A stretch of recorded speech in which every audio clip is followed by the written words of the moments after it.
someone please enlighten me as to what I'm reading here? Because isn't this the same thing that those far-right extremists, anti-vaxxer, conspiracy theorist people were saying a few years ago? Now, what that young lady goes on to say in the rest of that video is, oh, everybody was right, the conspiracy theorists were right. Actually, what happens with anything like this... Now, before I start, I'm not one side or the other with this. I think there's been an awful lot of lies told.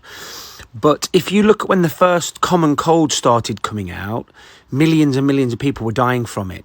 Now, as it transfers and mutates more, it actually gets weaker and weaker and weaker. Any of these kind of airborne viruses, respiratory viruses do.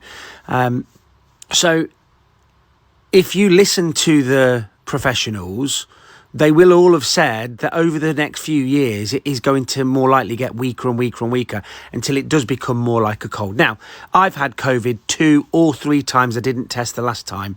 And it was definitely something different because I lost my sense of smell and I lost my sense of taste. But the symptoms were very mild. They were cold-like. And that's what they said right at the start. But it's no surprise that it is now becoming more and more and more common to be just a common cold. And the symptoms very much like a common cold. But this was expected. This was always going to be expected. It's why they wanted to do all of these types of, vaccines and herd immunity and things like that. So just because it is now being thought of as more of a cold doesn't mean that everybody that said right at the start this is a scam was right. But it also doesn't mean that the experts got everything right as well. It wasn't as serious, in my opinion, as they first thought. But holding things up in hindsight now with newspaper articles and going, oh, you see, we were right, that doesn't prove anything. It just proves exactly what they said at the start.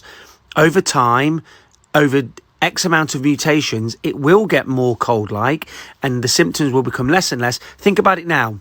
I don't think anybody really dies of a cold, but when the common cold came out, however many thousands of years ago, it would have wiped out people because there was no immunity to it. It was the first time that people's immune systems were having to face something like that. And as a result, people would have died in their droves.